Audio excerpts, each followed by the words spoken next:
galera, estamos começando mais um vídeo aqui no meu canal. Um vídeo de muitos obstáculos, mas a gente vai conseguir fazer se Deus quiser. Gente, esse vídeo de hoje é dando continuidade à série Relacionamento Abusivo aqui no canal com a Caroline Moraes. E hoje nós vamos trazer o assunto assédio sexual e abuso sexual. A Caroline, ela vai diferenciar esses dois atos, né? Acho que eu posso falar assim, esses dois atos de assédio e abuso para vocês entenderem melhor. E o mais interessante disso é que não estava entre as nossas pautas esse assunto em específico, que é um assunto bem mais além, né? Bem mais profundo. Porém, uma inscrita aqui do nosso canal, né, também seguidora no Instagram, viu e pediu para que a gente fizesse um vídeo sobre assédio e abuso, tendo em vista que tanto ela já sofreu quanto outras pessoas que precisam também conhecer esse assunto. Então, sem mais delongas, não vou mais reapresentar, na verdade, Caroline, porque vocês já conhecem. E aí, deixo com ela a bola para ela diferenciar assédio de abuso sexual, trazendo o contexto. Então, o assédio sexual é um dos vários tipos de violência contra a mulher, que nós temos também vítimas do sexo masculino, mas a grande porcentagem ainda é do sexo feminino. O assédio, ele pode ser tanto psicológico ou moral, e também o assédio sexual.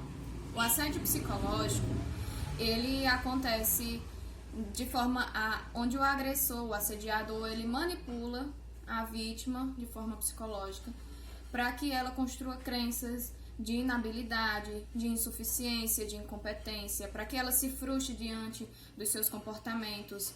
Então, são ações, gestos, comportamentos inaceitáveis, injustificáveis e violentos que transformam a vítima, que antes era uma pessoa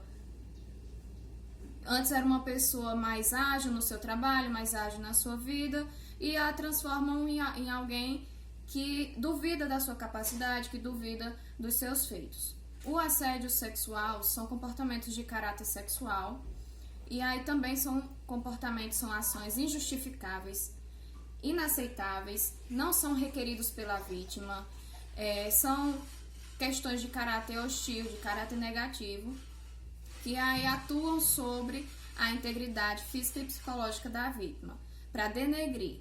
Então, o assédio sexual, ele acontece de formas diversas. São inúmeras possibilidades, são gestos, são ações, comportamentos, falas, sons, enfim. A gente vê no nosso cotidiano várias formas de assédio sexual e muitas vezes nós não conseguimos detectar como sendo um assédio sofrido. A gente acaba deixando passar despercebido, seja por falta de conhecimento, seja por questão da naturalização da nossa sociedade, enfim. E assim, enquanto tu tava falando, eu tava me instigando, né? Porque o abuso não acontece também de uma hora para outra, né? É um período constante, né? Isso. E aí o assédio, ele também é bem constante. Mas teria como mensurar assim a dor de quem sofre assédio ou de quem sofre abuso, de ser um pior que o outro ou não?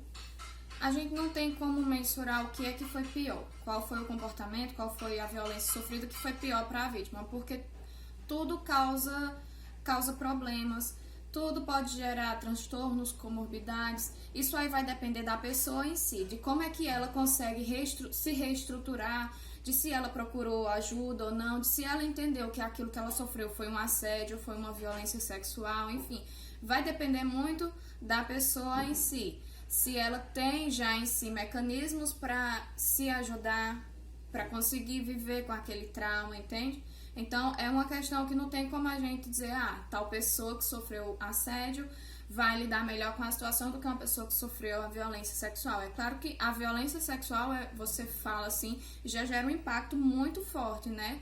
Principalmente pela violência que se dá no ato.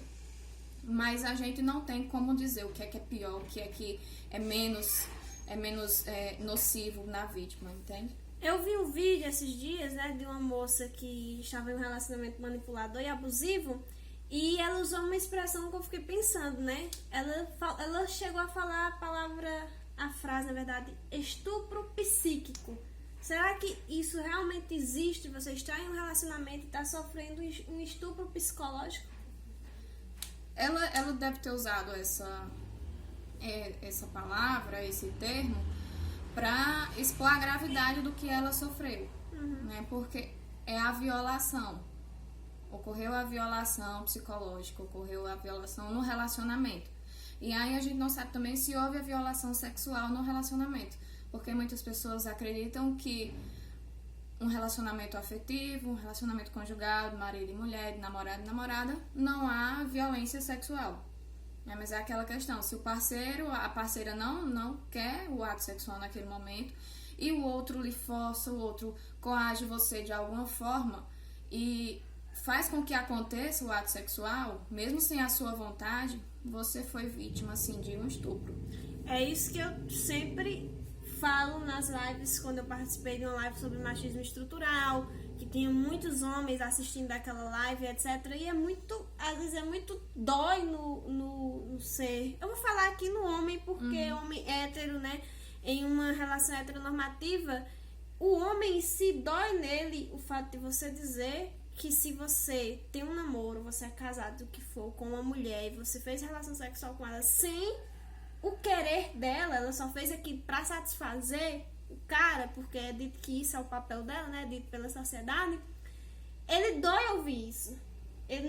Tiveram homens que se chocaram ao ouvir isso de mim, de que se você fez isso, você estuprou sua namorada, sua esposa, e não é uma coisa incomum, né? E eu já ia perguntar, que eu lembro que uma vez eu ouvi um relato de uma mulher que ela é adulta, ela foi casada por muito tempo com o marido dela, só que ele já era um ser bem abusivo, e que durante os atos sexuais dele com ela, né, deles dois, somente ele chegava ao ápice do prazer e ela não poderia chegar a isso, ela não tinha a oportunidade, porque assim que ele teve, ela parou. Então, assim, como que isso pode ser enxergado? Infelizmente, por conta da nossa sociedade. É a sociedade que a gente tem, que ainda é muito machista, ainda vê a questão das relações de poder. E quando existe essa relação de poder estabelecida lá no relacionamento, onde o marido, o homem, ele chegou ao orgasmo, a relação acabou. Ele só se preocupa nisso, em ter o seu prazer. E aí ele força, e aí ele diz... Por quê? Por que eles ficaram chocados? Porque no imaginário, por você ter uma relação afetiva com outra pessoa, o sexo é a prioridade, de certa forma. Então, se existe a relação sexual, vai existir na hora que eu quiser. Eu, enquanto homem, se estou com desejo agora e a minha mulher não quer, eu vou fazer sexo com ela mesmo ela não querendo. Porque eu estou na minha relação, é normal, é natural, é aceitável. Sim. Pois é, isso, gente, é uma coisa que até mesmo você que está assistindo pode sofrer, né? Você pode estar passando por esse problema de você estar em casa, principalmente a mulher, né? Que ela é carregada de muitas tarefas para fazer. É imposto que a gente tem muita coisa. Hoje a mulher, ela não é só uma pessoa que é independente na economia, ela também tem que arrumar a casa, tem que fazer tudo dentro de casa. Até hoje isso existe, né? Esse patriarcado existe. E a predisposição para as mulheres, em grande parte dos dias, muitas vezes, em muitas outras mulheres, não é do mesmo que a do homem, né? E não existe esse respeito. Então, se você tá sendo praticamente se vendo obrigada, se vendo no papel de fazer um ato sexual com o seu marido, porque você tem que satisfazer ele, você tem que repensar sua relação. Porque a relação não é isso. E se você faz isso só por ele, isso é sim, infelizmente, um estupro. Não sei se vai causar os danos nocivos a seu psique. Da mesma forma que um estupro de modo de alguém desconhecido, né, um crime, assim, de certa forma mais... Como é dito como crime, né? Será que a noção, a psique da pessoa vai ser menor ou maior nesse quesito? De você estar num relacionamento afetivo? A questão é de reconhecer que passou por uma violência. Porque, assim, nós temos não só o abuso sexual no seio familiar. E aí, voltando para a questão do assédio, né? As mulheres, elas são as maiores vítimas de assédio. Nós somos as maiores vítimas de assédio. O assédio, ele acontece em meios públicos e meios privados. O assédio acontece no consultório médico, no transporte público, na sua casa, na escola. E aí acontece por uma pessoa conhecida ou um desconhecido. Os índices de denúncia, pelo que é visto na literatura e nos estudos, as denúncias são mais em relação a pessoas desconhecidas. Porque no seio familiar a gente tem aquela confiança, seja no marido, seja no tio, no esposo, enfim, no pai, no irmão. Mas acontece, no caso, uma criança, ela tá lá com seu tio, com seu pai, com seu irmão, e aí ele de alguma forma força aquela criança, utilizando na justificativa errônea de estar realizando uma brincadeira com a criança, e aí força ela de alguma forma a tocar no órgão genital dele. Isso aí já é a questão do estupro sendo realizado, porque já houve várias modificações na legislação em relação ao conceito de estupro. E aí eu não vou trazer essa questão jurídica porque não é da minha especialidade, enfim. Mas o estupro, ele é caracterizado como constranger alguém, né, mediante violência ou grave ameaça, a praticar, a ter a conjunção carnal, ou seja, a ter a penetração, ou a fazer com que aquela pessoa, ou a provocar, de alguma forma, qualquer ato libidinoso, qualquer ato de caráter sexual. Então, tocar no órgão genital, mostrar, fazer com que aquela pessoa toque no seu, ou tocar no da outra pessoa, é considerado estupro. Então, são situações, são comportamentos que a gente tem que prestar atenção. E aí é o fato de eu ter a consciência do que eu passei, de eu reconhecer que no meu relacionamento, que na minha vida afetiva, ou que o meu marido, ou que o meu irmão praticou esse tipo de violência com o filho meu, com a filha, enfim. É ter essa noção do que é, saber distinguir e saber que tem a necessidade de procurar um auxílio, procurar uma ajuda, porque a criança, quando sofre com violência sexual, ela não esquece. A gente pensa que tá no imaginário também que criança não esquece nada, fica lá no inconsciente dela, e aí ela manifesta através de comportamento agressivo, ela manifesta através de desenhos, ela fala na escola para a professora que o tio ou o pai tocou nela de alguma forma.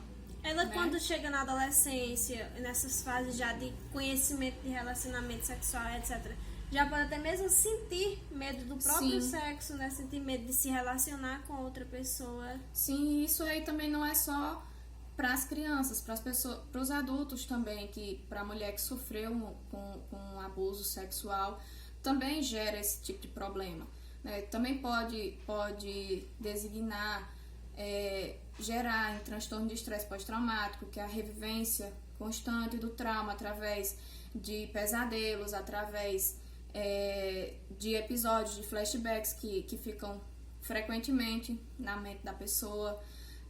Transtorno depressivo, transtorno de humor, transtornos sexuais também podem ser ocasionados. A questão da imagem pessoal, do descuido próprio. Por quê? Porque ela acaba se sentindo muitas vezes suja, culpada, com vergonha. E aí essa questão de se sentir suja, a mulher toma banho, até muitas vezes ferindo a pele para tentar tirar do corpo, do próprio corpo. Isso, para tentar tirar do corpo o contato do outro, né? Aquela imagem, aquele sentimento, aquela frustração toda que aconteceu. E aí a culpa, a vergonha por achar que eu tava com determinada roupa, se eu não estivesse com aquela roupa, aquilo não teria acontecido. Coloca-se essa culpa nela mesma e aí atrapalha na sua vida, atrapalha na sua reconstrução do trauma, na sua retomada para os seus afazeres normais, né, cotidianos. E isso tudo interfere psicologicamente, socialmente, familiar, de forma familiar também. e até no contato com o outro sexo. Então, na terapia, no processo psicoterápico, a primeira coisa que a gente faz é acolher, logicamente, acolher de forma a que aquela mulher se sinta segura ali onde ela está, que veja que ela é dona daquele espaço, que ela é dona do que ela está sentindo, que ela pode ter um espaço ali de confiança para dizer o que é que ela viveu, como ela está vivendo agora após o trauma, e que ela consiga retomar a sua autoestima, que ela consiga eliminar essa culpa e aprender a conviver, né, com o sexo oposto novamente. E aí, Caroline agora vai trazer alguns dados, né? Isso. E no final, quando Caroline falar sobre os dados, eu vou fazer uma pergunta a ela muito polêmica, viu, pessoal? Fiquem aguardando aí, dê logo o like, viu? Vamos aí, Carol.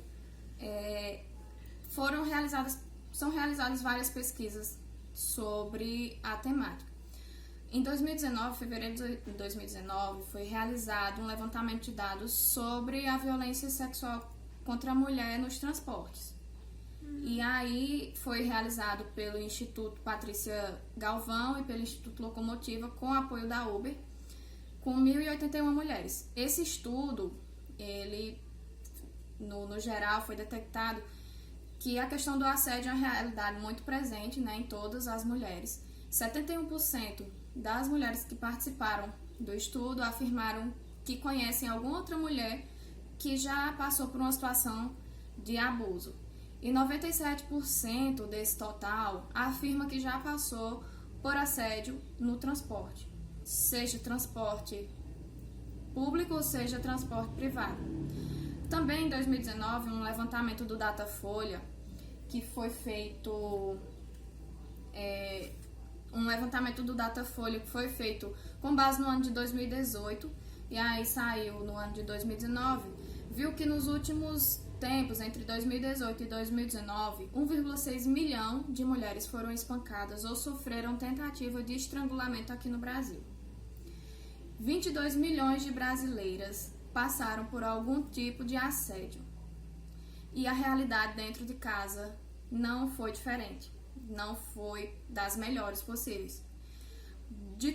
Do total de violências, 47% ocorreram no ambiente familiar, no ambiente doméstico, e mais da metade não denuncia, seja por conta das dependências financeira, afetiva, enfim, seja por medo, seja por não conhecer. E aí a gente vê os impactos das violências aqui no Brasil. Então, o ano de 2018 bateu recorde de violência sexual contra a mulher. Imagina nesse momento de pandemia. Isso, que o isolamento prejudica ainda mais. É por isso que existem redes de apoio do acolhimento. Esse mapa do acolhimento, ele é uma plataforma onde mulheres vítimas que foram ou estão sendo vítimas de algum tipo de violência podem se cadastrar e aí elas recebem atendimento jurídico e psicológico de graça. São por psicólogas e advogadas.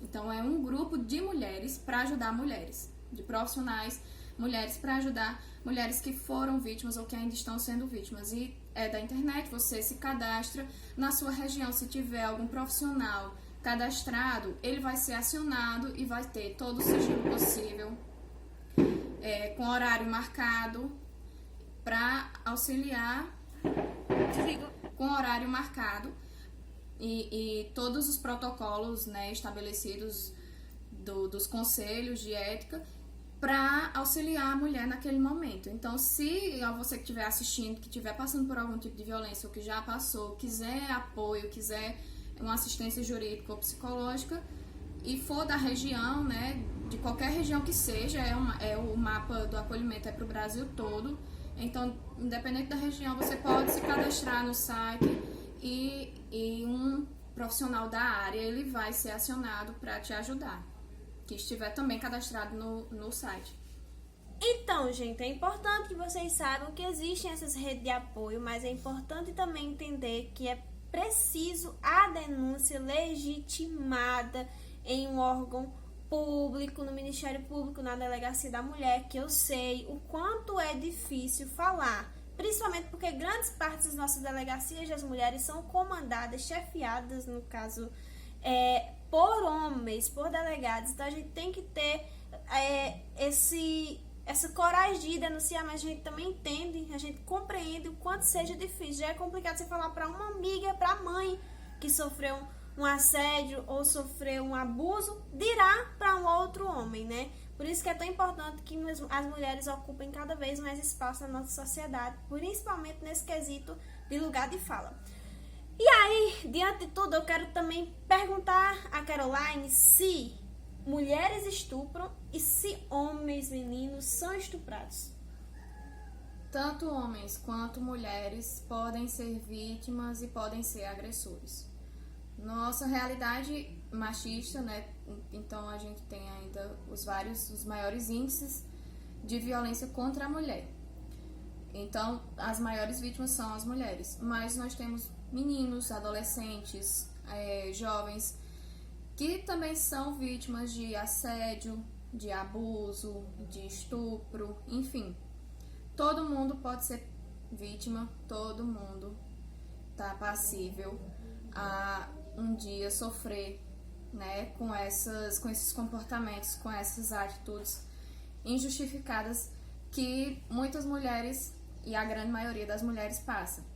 Mas acontece de meninos serem abusados. A gente até pode ficar assim meio que assustado, mas como que uma mulher pode abusar? Sim, pode abusar sim, de uma criança, de um adolescente. Essa realidade não é distante da nossa. É claro que pelos índices serem menores, não é tão divulgado, mas é só a gente procurar. Existem casos onde a mãe ou a companheira da mãe abusou, violentou da criança e depois matou e desovou o corpo em algum lugar. Então acontece todos os tipos de violência com todos os sexos. Inclusive, né, eu conheço 2 relatos de rapazes hoje adultos que trazem consigo traumas ou experiências traumáticas, porque existe essa diferença, né? Traumas, experiências traumáticas, advindos de assédio, abuso cometido por mulheres mais velhas que eles durante a infância. Então, a gente tem sim que falar o lado que mais predomina, mas a gente também não pode isentar de falar o outro lado que também existe, mesmo que minimamente ou raramente. E é importante também destacar novamente que nossos vídeos, né? A gente tá no nosso terceiro vídeo sobre a série Relacionamento Abusivo, o segundo com Caroline, porque o primeiro foi com Stephanie Myla. E o próximo a gente vai falar sobre os cuidados e como alertar as vítimas que estão passando por esse processo a denunciar aí até um órgão público, até uma rede de apoio para denunciar esse abuso ou esse assédio. Então, assim, fiquem ligados nos próximos vídeos, porque a gente vai trazer esse relato, até porque não é só assim chegar e falar com a vítima como se fosse uma coisa que realmente foi crime, mas que pode ser resolvido de um dia para a noite. Não é assim. Existe muita responsabilidade e a gente vai trazer a Caroline Moraes para mostrar pelo menos os principais caminhos de socorrer a vítima que sofre com isso. Então, eu encerro aqui agradecendo mais uma vez a Caroline Moraes, porque, minha gente, esse vídeo hoje, por favor, se inscreve e curte e comenta, porque foi muito complicado de fazer, muito complicado mesmo. Mas, enfim, se despeça aí, minha cara.